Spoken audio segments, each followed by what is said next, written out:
8 hours is nowhere near enough. We're live. Cool. Or at least that's what Google tells me. So I guess we should start the live cast by saying we've made some adjustments since yesterday. We now have our... You have a hesitant look on your face, Jim. Yeah, I was just looking at when we're going to start actually recording the podcast portion of this. Oh, okay. So let me know when we're ready to go into that. Anyway, we've got our house mics now piped through the camera up the so it should sound a little less echoey and bullshitty. But one thing is weird is that we record the separate tracks by panning left and right. So if Jim throws up, we can actually cut out his vomiting noise and not affect my dulcet tones. So it might be a lot. It might be weird. I'm not sure what it's going to sound like to the listener that I'm going to come out of your left speaker and Jim's going to come out of your right speaker, I think. No, that's the opposite. Other way around. Because somehow the camera is mirror mode. You're seeing exact mirror representation of the studio, but as is evident in all the text around the studio. Yeah, it's not damn men. It's mad men. It's supposed to be. But I think that I don't know what that'll be like, but at least it should sound like it's coming from the right side of the studio. Maybe it'll be a cool effect. I don't know. Maybe. But this is Mark 2 of our broadcasting setup. We'll see how many marks we get up to. Maybe we get Tony Stark in this shit. We'll have Mark V8 power mic armor. You ready to start? I was gonna say any preamble if you do podcasts. This is of course for commission podcast Barton Fink. Yep. We're about ready to go. All right, let's do this. Here we go. I'm just gonna give you the 3, 2, 1 countdown. Recording in 3, 2, 1. Hey everybody, welcome to another commission podcast. This time we're going to be talking about the 1991 Coen Brothers film Barton Fink, graciously commissioned by Anthony Bassich. I hope I'm pronouncing your name. I actually looked it up and got a little, because I was going to say Bassich, and maybe if you're a Frenchman, that's the correct pronunciation, but I'm going to Bassich. So this is an interesting film, and I feel like there's a lot to say about it. It's one of the Coen Brothers films where it's very easy to take on multiple levels. Yeah. There's a lot of symbolism, a lot of crazy stuff, a lot of funny stuff. Traditionally, I like the Coen Brothers when they're just really serious. Okay. You know, when they're talking about No Country for Old Men, we got Fargo. Not that there's no moments of levity in there, but you can easily pin that as a drama. Or like them when they're really funny, like Raising Arizona. I think they're less successful for me because, you know, if you've listened to a lot of our podcasts, one of my big bugaboos is tonal shifts, tonal inconsistencies. And Barton Fink comes very close to getting in that valley with me because it starts off as a very broad comedy and then increasingly turns dark and then takes a supernatural twist at the end. And it left me really, especially the ending, I gotta say, I really hated how the movie ended. You hated how it ended, huh? Yeah. And it's nothing about how ambiguous it was or that there's a lot of open questions. I don't know. That saying I liked the film. It was very entertaining. I'm glad I saw it. And I have a lot to say about it. What did you think about the film? I thought it was one of the more interesting Coen works that I've seen. I haven't seen all of their stuff, and I thought I had seen this, but I was actually thinking of another John Turturro playwright movie called Cradle Will Rock, which was a very serious take on Broadway and playwrights. And it's not a Billy Idol rock opera? No, it's not. Okay. So I went into this movie expecting something very different, and I realized, oh, this is not the movie I'm thinking of. 10 minutes into the thing. I enjoyed it a lot. It felt more serious than some of their other stuff. Like, Big Lebowski is basically my favorite Coen Brothers movie of all time. One of my favorite movies, period, of all time. Right. That's not nearly as serious and doesn't have the metaphor and all the kind of thematic stuff running through it that this does. And you kind of need to know a little bit about the history of this film to understand to understand the film fully, I feel.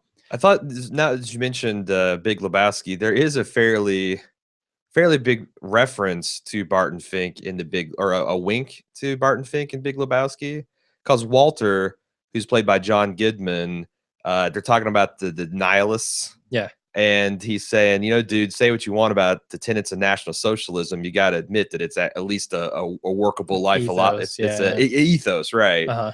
And then in this film, one of the interpretations of John Goodman's character, who's Charlie Meadows, is that he's a metaphor for the rise of National Socialism Uh-huh. and the ineffectual liberal elite response to that rise, Sure, sure. which And I'm sure we'll talk about more going into it. yeah, probably so. I don't know much about the history of that whole era, but I know that Roger Ebert mentioned it in his review. Hmm. There are a couple of overt references to Hitler for one. Sure. Yeah, we'll get there.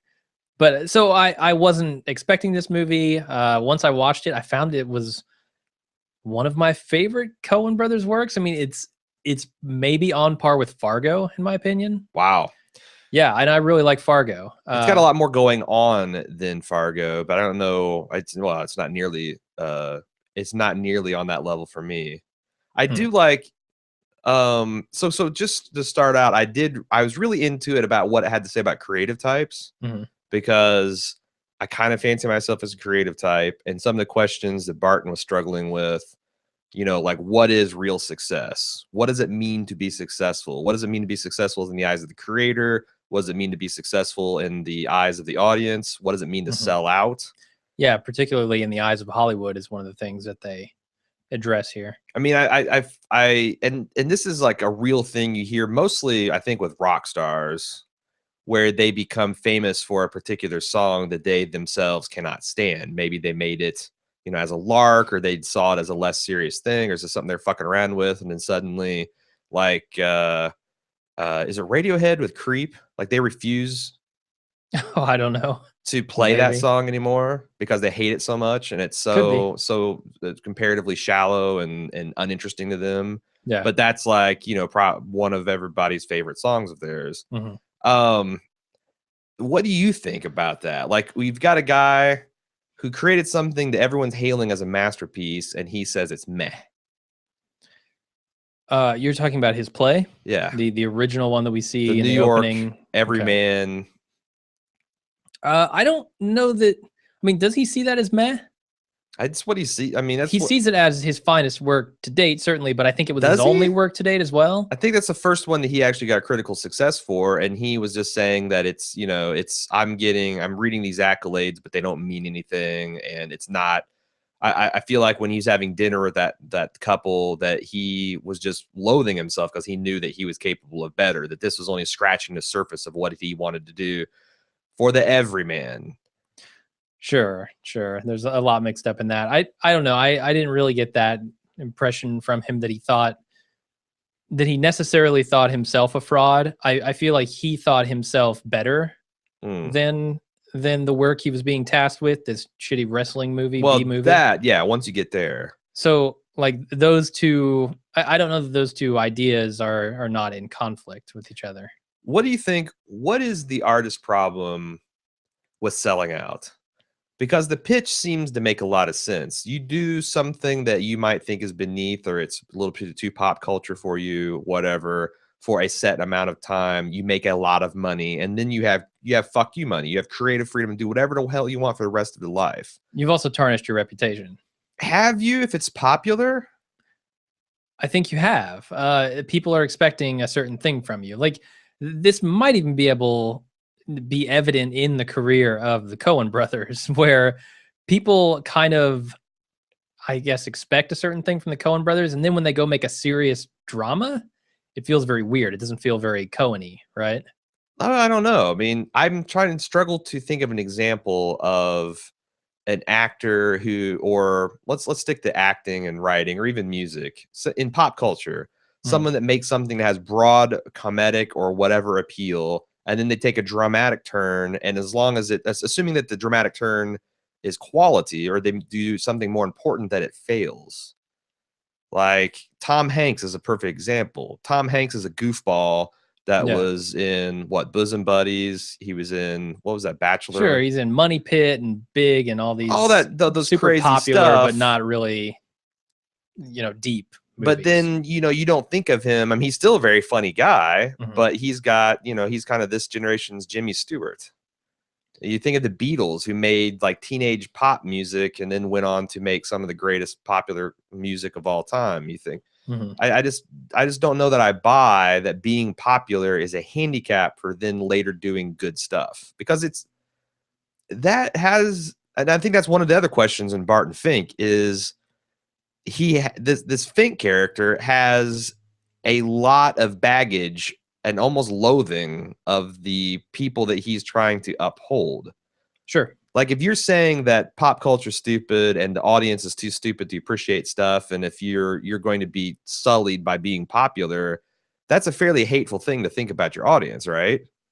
Well, that's not his audience as he sees it, right? The audience he's now writing for, this Wrestling B movie, is not his audience. He doesn't give a fuck about these people. But they're the everyman. They're exactly the type of people to go see a wrestling film. Sure, and I think that's the disconnect in Barton Fink's philosophy throughout this movie, is that he thinks he is the everyman when in fact he is not the everyman. He is masquerading as the everyman. He's championing the everyman while being, the guy who writes for the pictures now.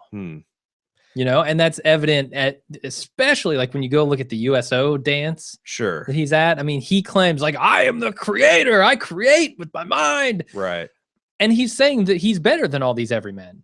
Right. He is much better than all these everymen. And that is the disconnect. Like when Charlie is trying to say, hey, I got all these stories. Like Barton Fink is brick-walled here. He's got no creative insight. He has no ideas. He's dried up.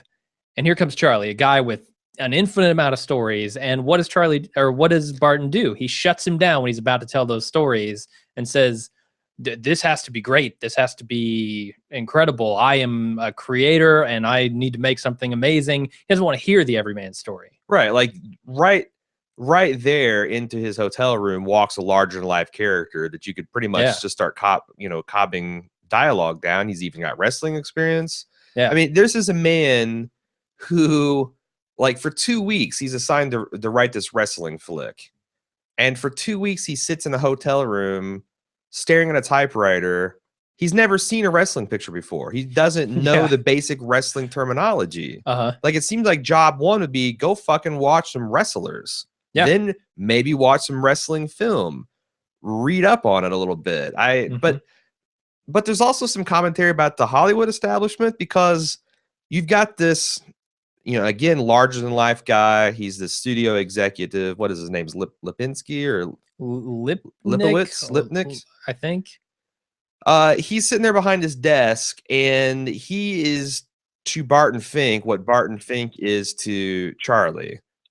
He's brought this guy out to give it the Barton Fink touch. The Barton Fink touch is an intellectually stimulating deconstruction of the everyman's heroic existence. Sure. And he wants him to write a very base wrestling film.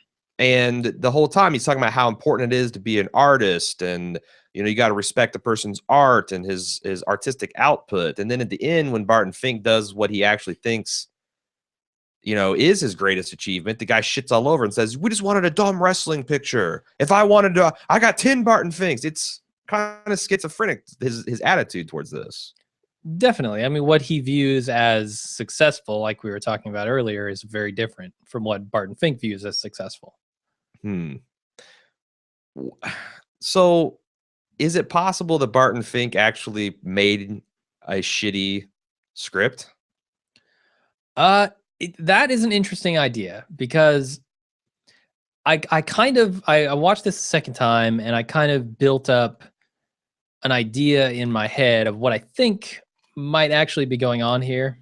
I think Barton Fink might actually be the lunatic killer that Metz actually is, portrayed as, who's Charlie. That's his apparent real name. Because so I was looking at this at the beginning of the movie. Barton Fink has success. He writes a play that is very good. Everyone loves it. He's standing there behind the scenes with this magazine rolled up in his hand, and he looks very intense and almost crazed a little bit. Very, very intense. And I was thinking, his best work comes out of those moments of intensity. And in this film later on, when he writes his second, what he considers his greatest work, it's after he has killed, or after someone has killed Audrey. His lover. Yep. It's after he has had kind of a psychotic break with that. I'm wondering, and especially when you look at this package that he's given by Charlie. Charlie later on in the hallway when it's on fire says, "That's not my package. That's not the stuff that belongs to me," which in my mind says that might be the stuff that belongs to Barton. And if Barton killed, he's talking about his family, and he's trying to get in touch with his family later on after Charlie leaves and says, "I visited them." He can't do it. There's no answer on the line. So if Barton was to kill his family before he wrote that exceptional play at the beginning, and then he comes to Hollywood, kills Audrey, and writes his next exceptional play, you could view him as a serial killer who is fueled by the killing of these people to write these great screenplays and plays. The one problem I have that is Barton is having a loud conversation with his uncles or aunts. Like when he's in the middle of his writing mania, he's on the phone and he's screaming. Like, is he just screaming to no one? Are you suggesting that he... I mean, I feel like that they make it pretty clear that he's talking to his family back in New York. He's talking to someone. Yeah, maybe it's his family in New York. There's no indication of that. The only time that we actually get an idea of who he's trying to call is when they don't answer. Are you implying that parts of this movie take place in a dream world? Or are you... Sure. I think you could even say that this entire movie takes place in Charlie's head. Oh, I hate that. Or that the hotel itself is his mind. I mean, this line, "life of the mind," like, I'll show you what it's like to live the life of the mind at the end. That's this is what happens when you fuck a man in the ass moment of this film. Exactly. Yeah, John Goodman, great at that.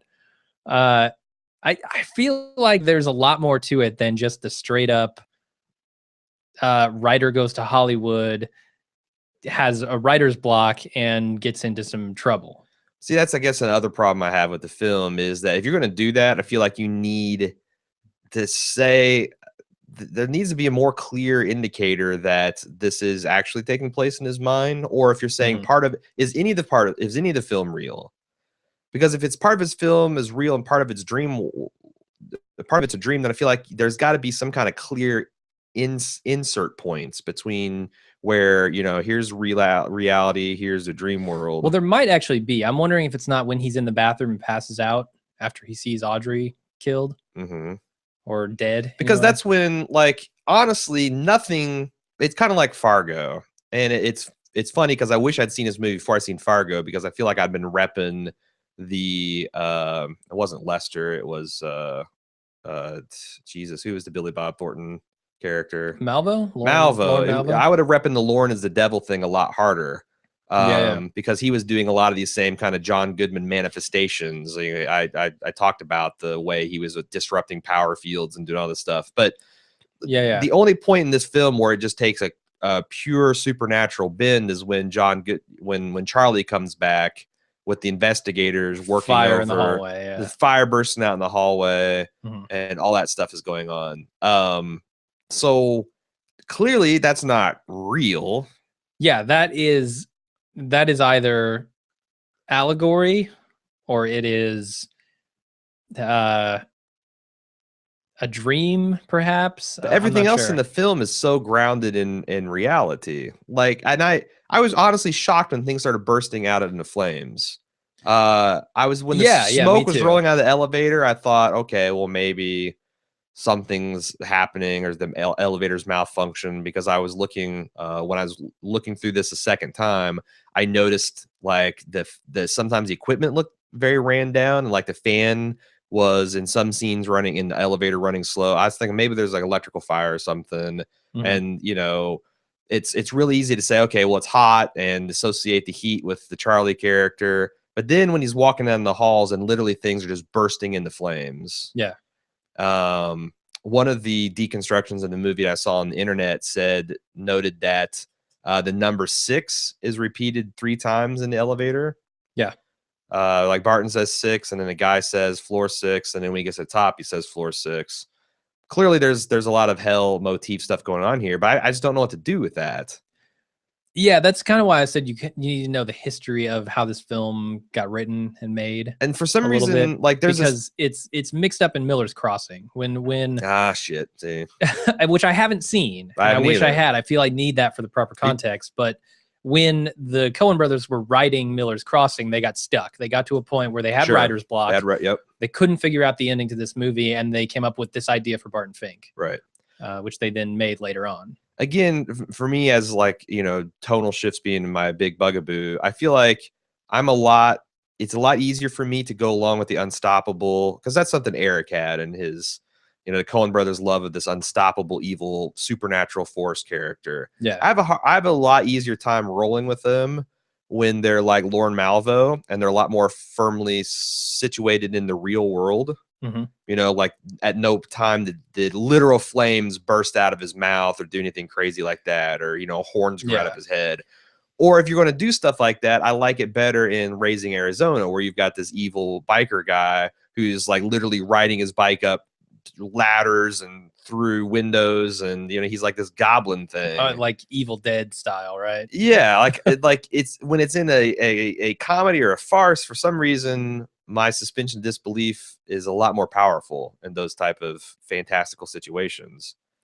Yeah, it's weird because I realize that when you take it at face value, and this whole movie is basically about writer's block, and about the creative dilemma as it is, then I kind of open up to a lot of different interpretations, right? If I had none of that information and I wasn't sure what this film was about, maybe I would go a little more literal at the beginning of this film and then say, okay, well, that hallway of fire is clearly not real, and that must mean something super important. And I think it does, but it's in the context of this larger metaphor, So where do you draw the line? This whole film is a metaphor.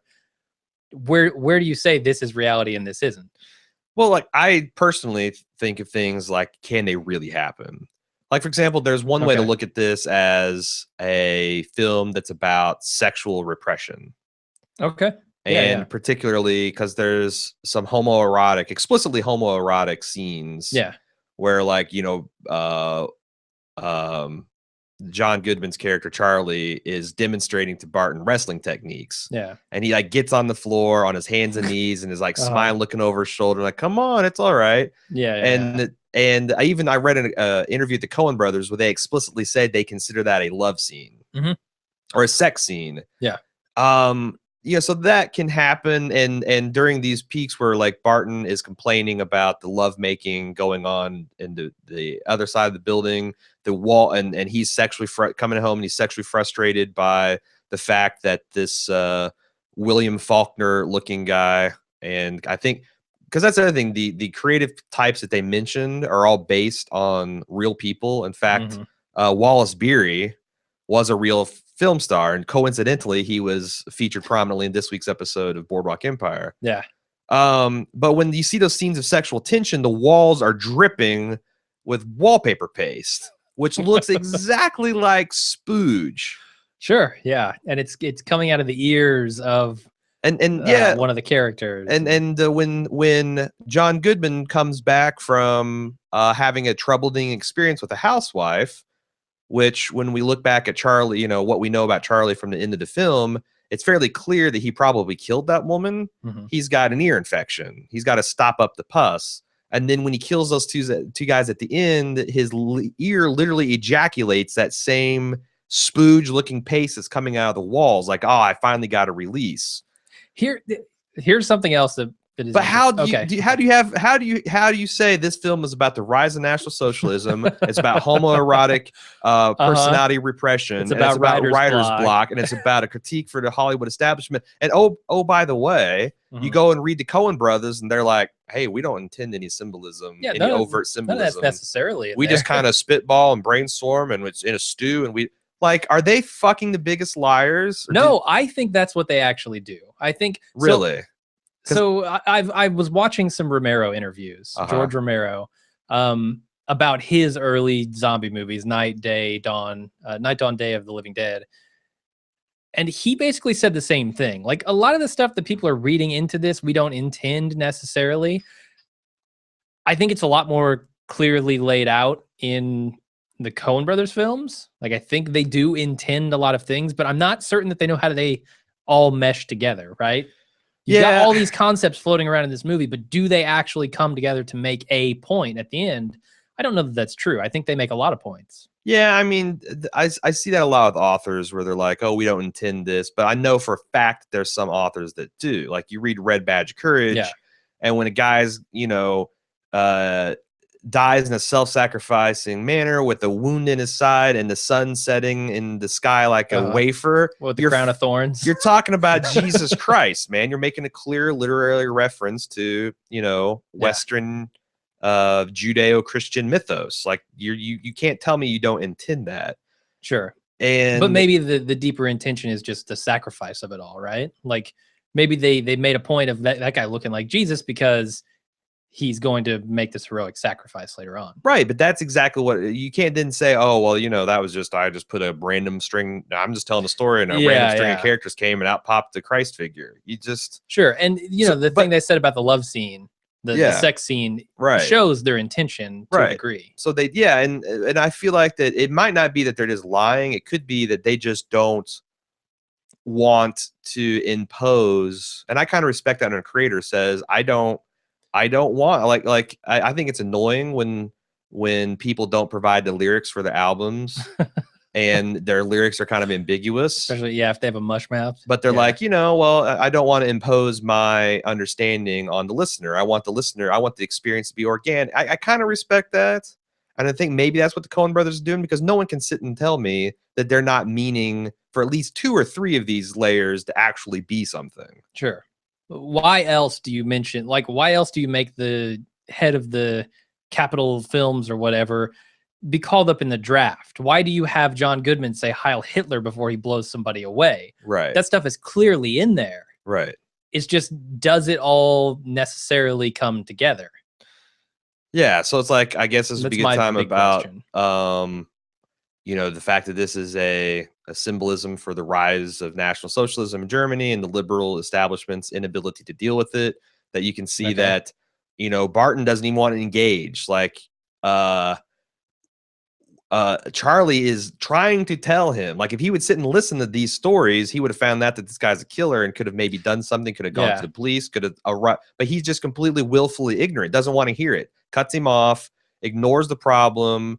When situations get bad, and again, instead of confronting the situation, he buddies up with the Charlie character.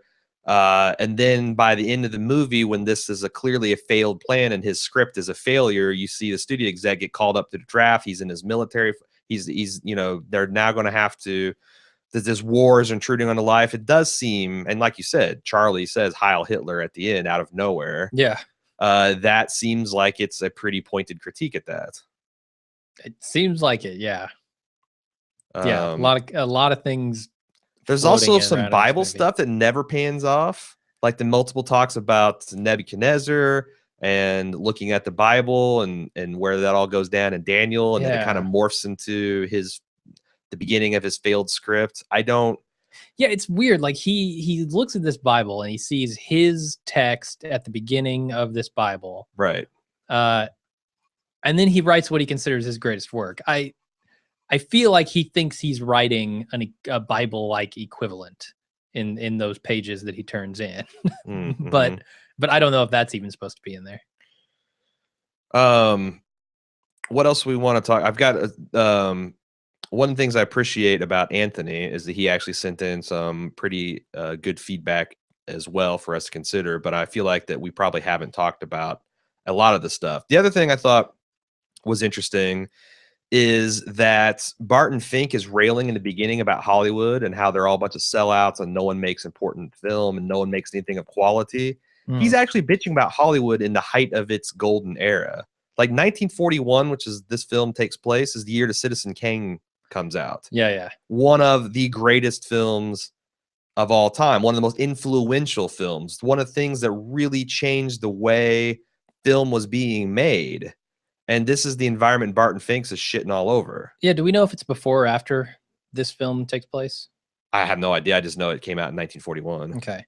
Because I was going to say, if it's before Citizen Kane comes out, there could have been stagnation before Citizen Kane, and that contributed to why it was so revolutionary, because people were just shitting out B wrestling movies left and right. Yeah. And Citizen Kane comes along and is actually a well-made film. But that's the thing, like, it's not like the theater has always been highbrow stuff either. I mean, you've got the burlesque shows, and you've got shit like Oklahoma and Showboat and dumbass stuff like that. Yeah, sure. The Lion King. I mean, stuff that has artistic merit somewhere for something, but there's a lot of lowest common denominator stuff as well. Yeah. And like now, it's like, even in the golden age of what we call television, there's a lot of shit being produced. Oh, yeah. Much more shit than great stuff. And I just feel like that's another indication that maybe Barton Fink is not the genius we think he is, especially at the end when the studio exec is saying, I've got 10 of you on contract. Like, this guy, literally anyone that gets press from anywhere, he makes an offer and tries to snare him in his net and brings him out here. It's a factory. Yeah. Maybe Barton wasn't that special. It's not like we've been searching for years for this Barton. I mean, you know what I'm saying? No, it all feels very disingenuous from that guy from the start. When Barton Fink first walks in his office, he says, let me get this guy a hug. This guy is the guy. He's great. And you don't really buy it from him, right? He's a blowhard. He's telling this guy what he wants him to hear. What does Charlie want out of life? He says at the end that, look, I just try to help out people. I wish someone to do the same for me. Was he hoping that, like, Barton would kill him? Like, is he wanting a release out of his tortured existence? Was he wanting to literally have a love affair with Barton? Did he just wanted someone to listen to him? I don't know. Like, I definitely don't have all the answers on this film. Having watched it twice, and no one does. That's the thing. Like, I had to read 6 instructions analysis, and no one made the same point. They're all different, yeah. And they take the same points and spin them differently. So it's like, it's very open to interpretation. I think Charlie can be seen as the devil himself, and if you look at him as the devil might very well be sad and lonely in hell. I could definitely see that being true. Charlie could also just be a manifestation of Barton Fink's mania, I guess.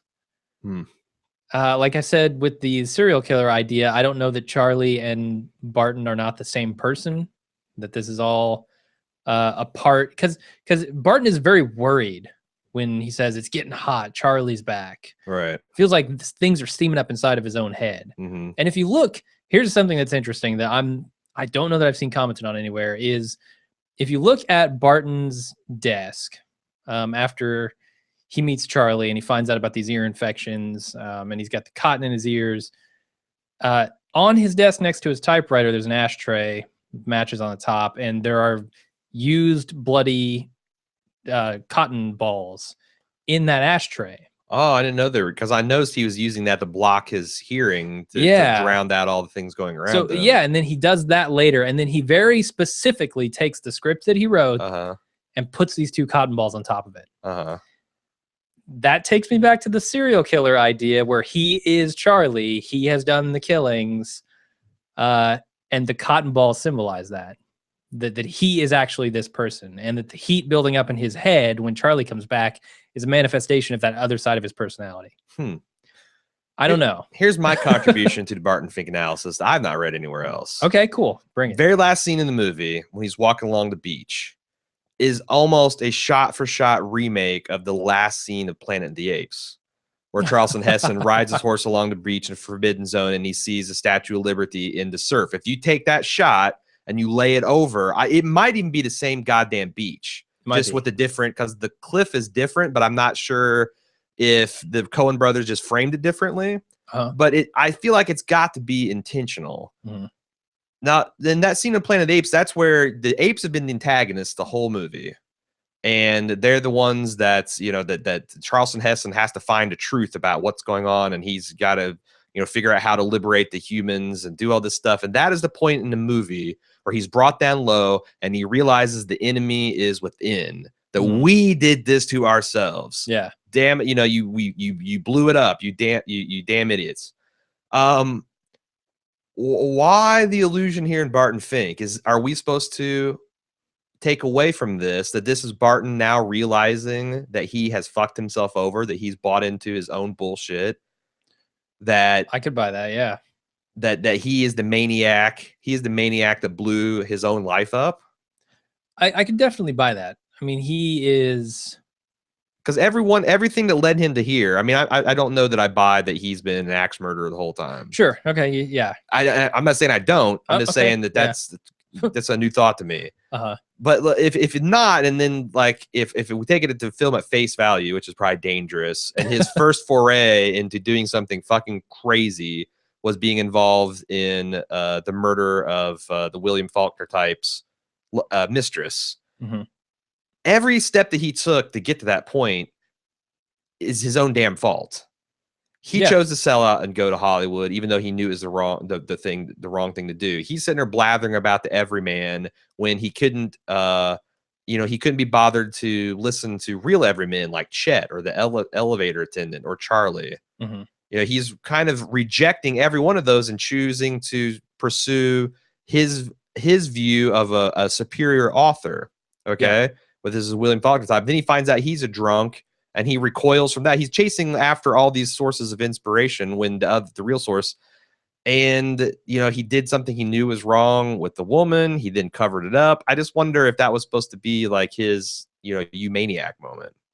Yeah, no, I could definitely see it being that. I think my first reaction coming off this film was Charlie was so far up his own ass, he couldn't see what was going on around him. Sure. And I think that's reflected by the isolation of the hotel, like all these people apparently around him that he's ignoring and never running into. With all the shoes in the hallway indicate that. Sure. And so like the idea that he may or may not be a great writer at the beginning. He goes out to Hollywood. He believes that the only thing I can trust in Hollywood is myself. And so now he's stuck in his own head, the life of the mind. And he gets so far down that rabbit hole that he can't see the forest for the trees at that point. And then it all becomes very clear how he feels in the USO show when he basically says that as a creative, he is more important than everyone, the common man, the people that he's looking to for inspiration. Right. So I think it would be fitting if he finally understood that at the very end of the movie, like you're saying. Okay, so what I think we should do now is get to Anthony's feedback. We might actually, this might be the rare podcast where the feedback is the middle and not the end, because I could see some of this stuff as jumping off points. Yeah. But I don't want to get too far along with this before we consider these points.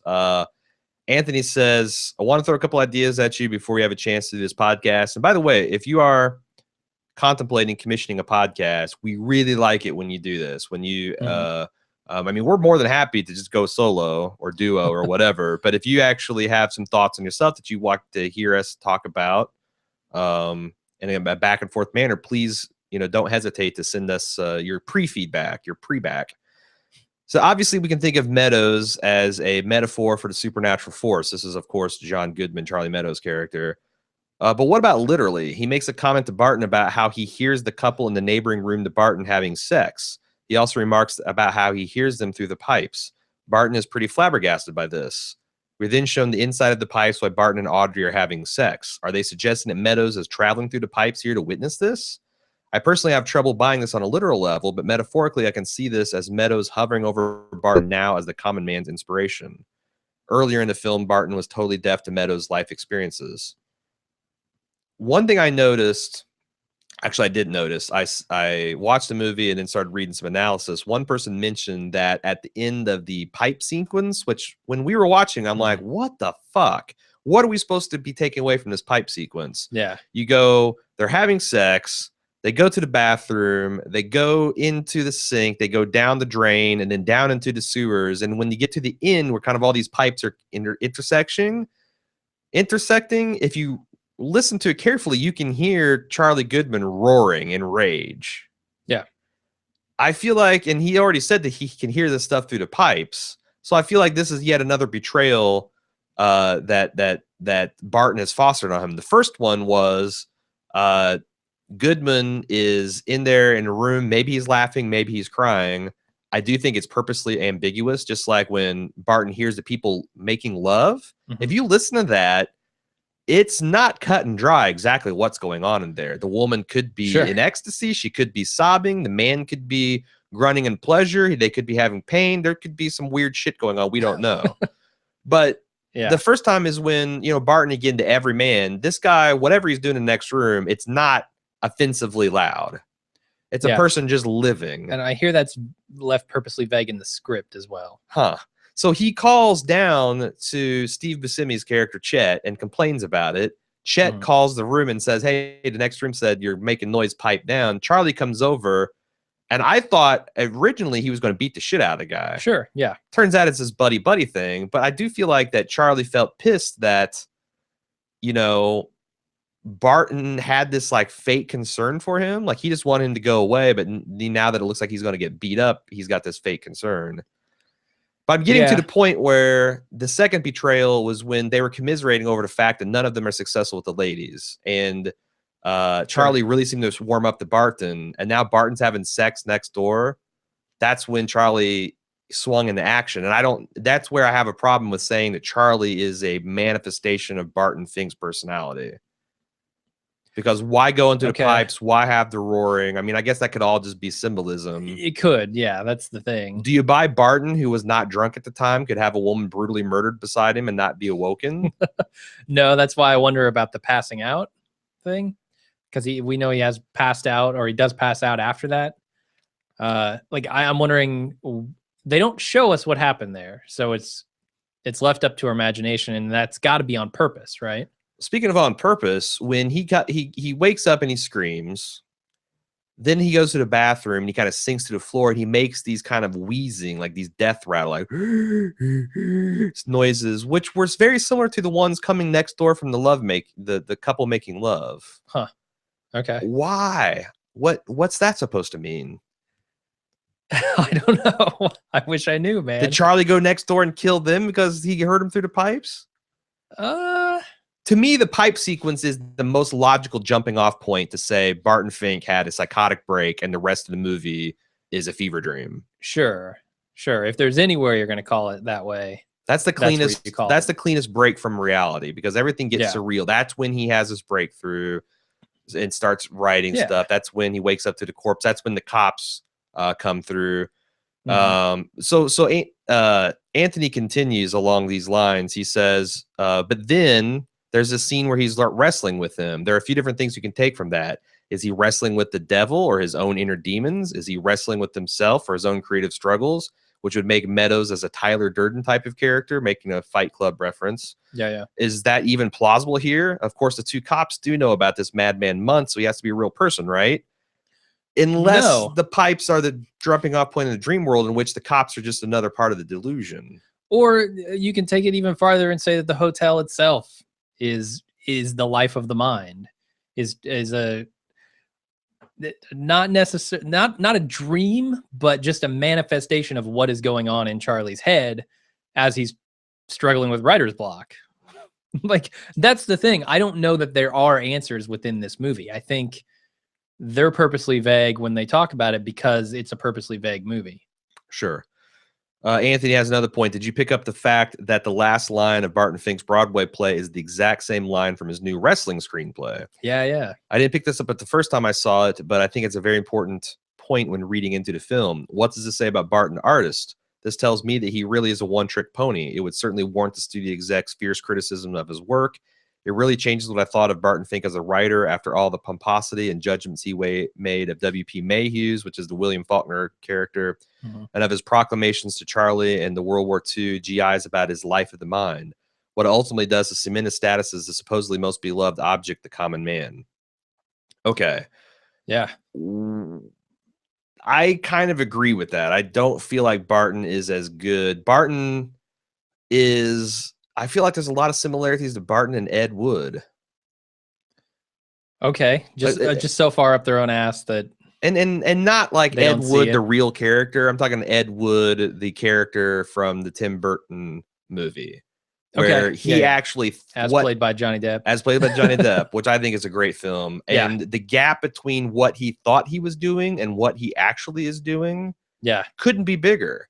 And if you think of Barton Fink as this is Ed Wood, without us as the audience knowing Ed Wood's real life reputation as one of the worst directors of all time, it kind of tracks through pretty clean. He's this guy with this weird cast of characters. You know, he's completely insulated from any criticism. Anytime a criticism does land on him, he's got someone to prop him up and keep shoving him forward. I do think that maybe Barton Fink is not a once in a generation talent or anything like it. Yeah, you could definitely be right about that. Most of this film is that struggle about, you know, what makes him successful, what makes him great. It's definitely possible that he's not great.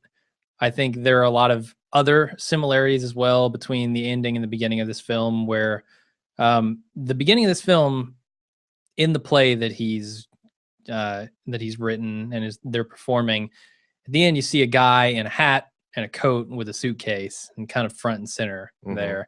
Looks just like how John Goodman looks at the end of this, running down that hallway. When he steps off that elevator and they tell him to put down the, what do they call it? I forget the actual term they use. It's the policy bag. Yeah, policy case.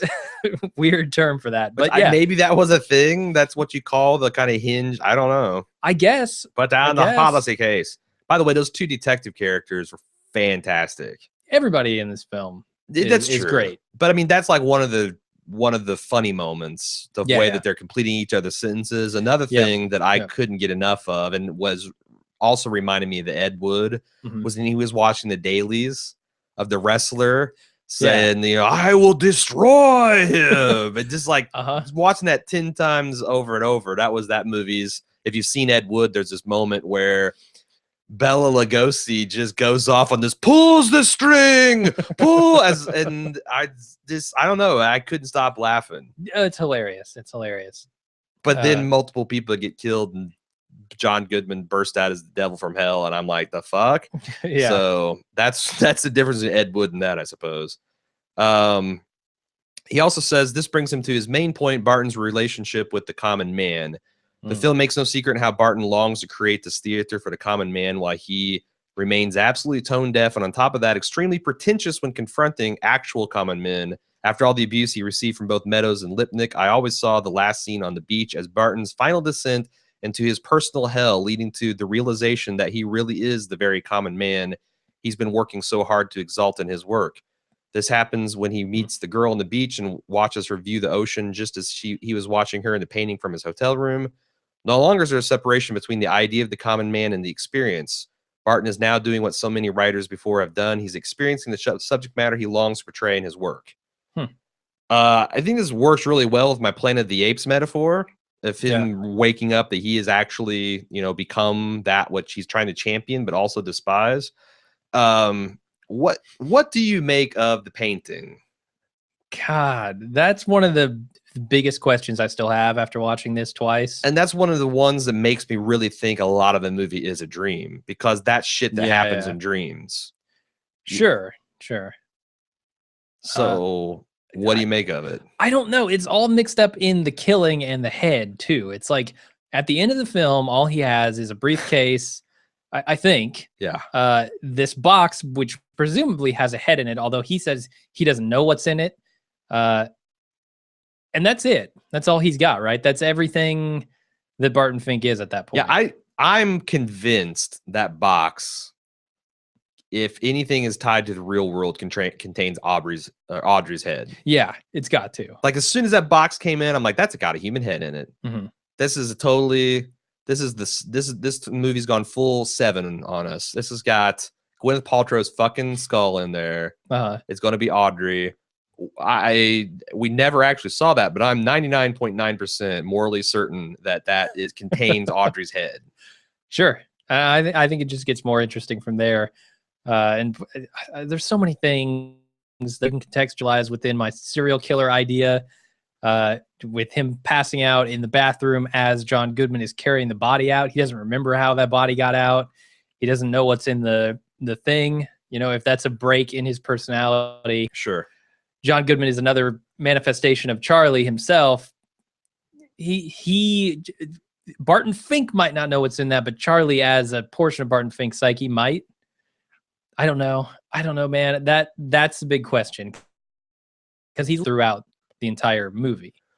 What is he? So when he says, "You're beautiful, are you in pictures?" and she says, "Don't be silly," and then she strikes the pose. That's something. Is he getting the idea for his next film? Like, I don't know that it neatly. I don't know if I agree with Anthony that it neatly lines up with his realization. Because that's not an every man's life experience. Not ever. I mean, that's a very movie experience to be walking on the beach in your suit and to plop down on the bed of sand, and then a beautiful woman comes out of the horizon and strikes up a conversation with this nebbish looking Jewy guy that's got like a kid and play Jewfro going on. Yeah. That doesn't happen in real life. And then he says, like, almost, is this the Coen brothers nod to us that this is a dream? Because if she's not in the pictures, if this literally isn't a movie script, and we know it can't be real life for all the reasons I just said, then is that the spinning wedding ring? Is that the spinning top totem? Rather? That's I mixed my totems up. Yeah. Oh God, you're stuck in. I just incepted myself. Stuck in limbo forever. It definitely kick me out of this thing. Definitely could be. I think it's also interesting to maybe look at it from her perspective.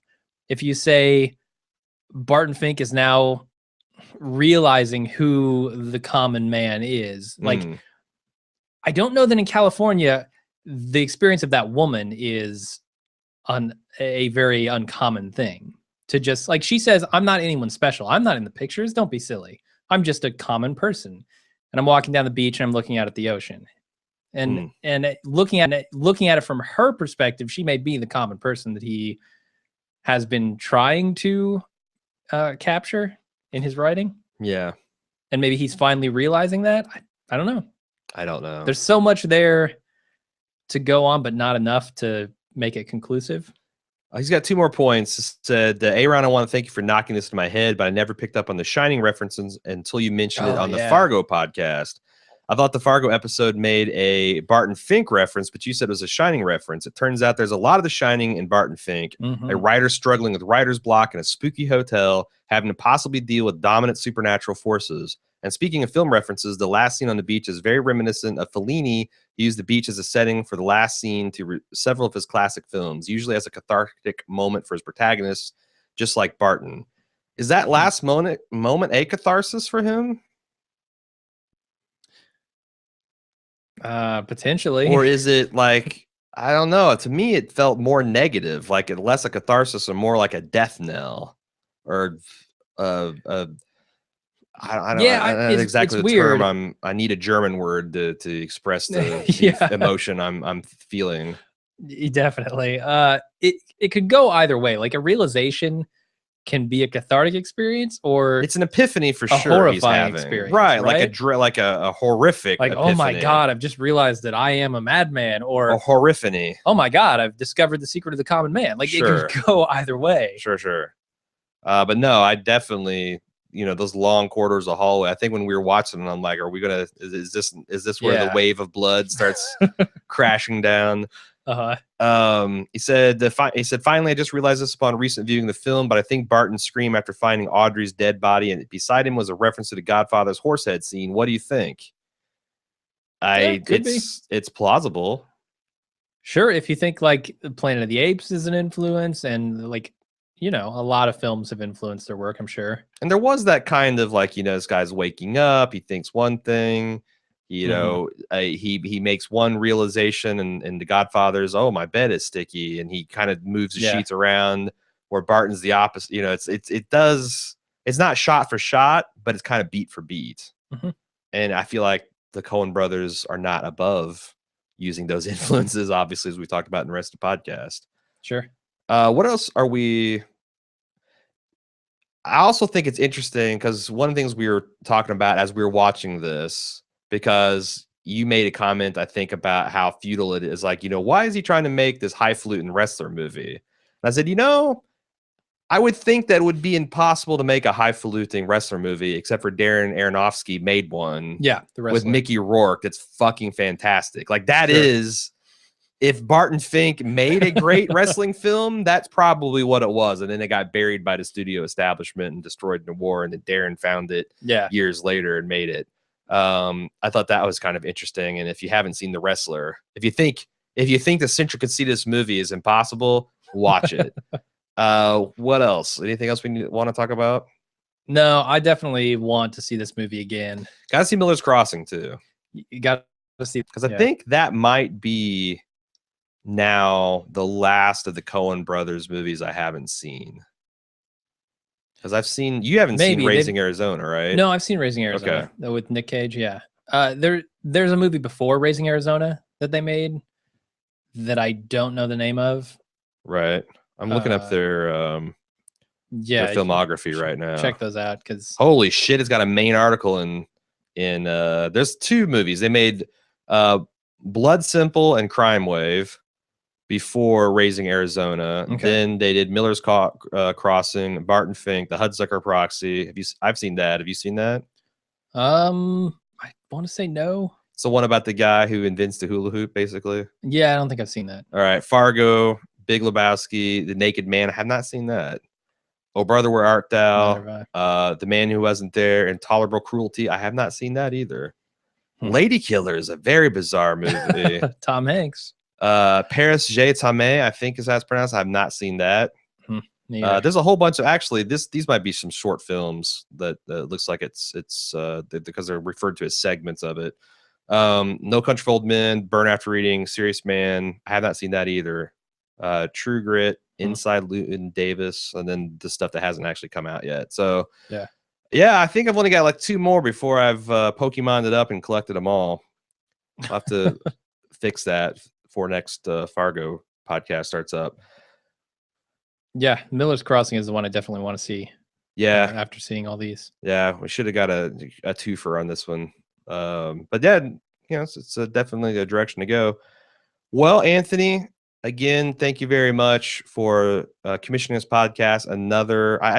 I keep coming back to something I've said in the last few threads, is that I guess I shouldn't be surprised, but the Bald Move family has good taste. Yep. These are movies if I had gotten around to seeing them, it would have been a long time from now. And I'm glad that I had a reason to actually sit down and watch this movie and actually think about it too, because I think if I had seen this movie just as a civilian, I probably would have started playing with my cell phone in the second half of the movie, where it started to kind of take it in a direction which I wasn't ready for it to go. And I certainly wouldn't have thought as much about it and done as much research and seen all the depths to it. So yeah, thank you for that. If you'd like to find out how you can commission your own custom podcast, the only place to do it right now is on subbable.com/baldmove.